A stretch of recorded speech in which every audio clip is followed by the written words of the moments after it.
Hey there guys, Jason from Trillium West here. So it's been a very busy spring. There's a lot going on, so I don't have a ton of time to put together a video today, but I want to make sure that I talk about something I'm very excited about. This week we had the tech show of the Kitchener-Waterloo Association of Realtors. It's one of my favorite events of the entire year.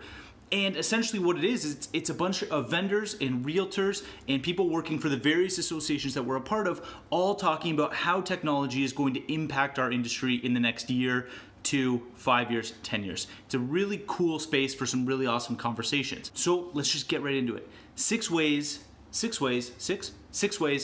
that the real estate industry is going to be changing and adapting to the technology that we're using right now. Number one is going to be audio information. So some cool stuff coming out of Korea, the Canadian Real Estate Association, and they're the ones who manage realtor.ca and kind of govern on a federal level what's going on with Canadian real estate. A really cool project that they are getting into right now is dealing with audio information. Now that we have Google Homes, Alexas, people are talking to Siri all the time, they are starting to work with Alexa specifically right now as a tester. And so they have released an Alexa skill that can be downloaded that notifies you about open houses in your area. When you wake up in the morning, you could say, hey Alexa, what open houses are going on near me? They'll list them off and give you an option to save whichever ones you might want to drive by. Pretty cool stuff. It'll be cool to see where this goes in the next couple of years and how real estate information can effectively be conveyed through audio. Number two is going to be the use of social media direct messaging in real estate conversation in general. Because so much marketing has now shifted to Instagram and Facebook, realtors and brokerages as a whole are becoming a lot better equipped to deal with direct messages through Instagram and through Facebook Messenger. So efficiencies on that front are going to become a lot more effective, so that as you are browsing through the hundreds of posts that you're going to see in a day, if you like a property, it's 2 clicks away to get more information about it, as opposed to calling or trying to get an email address, tracking down who the agent is. It's going to get easier and easier for you to communicate through the platforms you're already using. Number 3, video is going to be everywhere. And this was one of the reasons why I started doing video a year and a half, 2 years ago now, whatever it was. And it is going to be used in a number of ways. Obviously, we've already started to see video come in a big way for marketing properties, listing videos, neighborhood videos, and highlights. That's fantastic. We're also seeing stuff like what I'm doing right now. Educational videos are going to become a lot more common. You're going to start seeing them on your social media platforms. If you are looking for a specific real estate question, it's so easy to track that down on YouTube or Vimeo, whatever you're using right now. So video is going to be huge in that regard as well. But it's also going to play a much bigger part when we talk about communication between realtors and clients. There's so much going on in our system right now that is allowing us to submit offers remotely or virtually view properties. We'll get to that a little bit more later.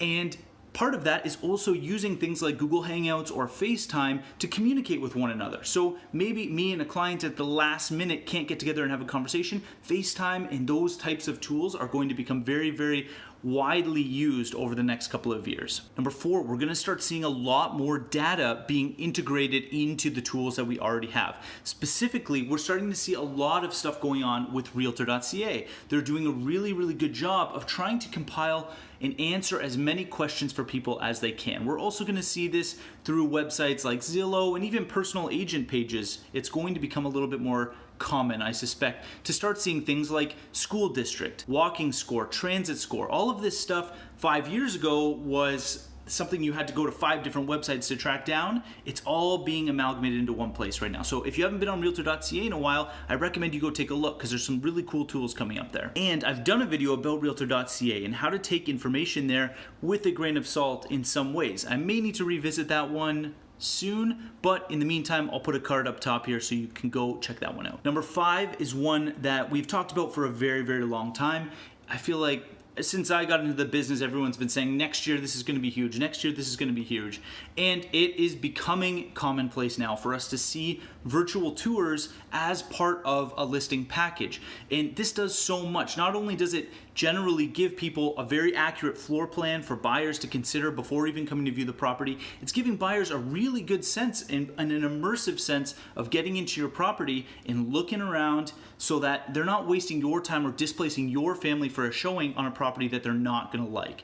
Finally, the last thing is analytics. There's so much going on and so much information now being quantified about neighborhoods, about properties, demographic information. We look at private companies, even though these AI valuation tools, you look at like things like Zestimates and all that jazz, they're neat, definitely not in a working order right now. They don't really compare things perfectly, but on the whole, technology on the AI side of things and just on the interpretation side of things, data is becoming so much easier to use, and it's becoming so much easier to pull things for specific neighborhoods that you're looking for. So on the tech side, we're seeing that in the tools that realtors are able to offer people, and in the amount of homework that you as a buyer or seller could do on your own before even picking up the phone if you want. So those are 6 things I'm really pumped about on the technology side of it. I always leave the KW Tech Show pumped, ready for the next year, and filled with ideas of how I can make my business a little bit better. So in that vein, I'm off to go and do some more work. It is spring 2019, and by golly, has it been a fun one. Thank you guys so much for tuning in again this week. I try to do something like this every week. Forgive me if I don't get to them every week this year. I'll do my best. If you want to see more stuff from me, feel free to check out this video up here. If you want to subscribe, I'll be doing this again probably next week. See ya.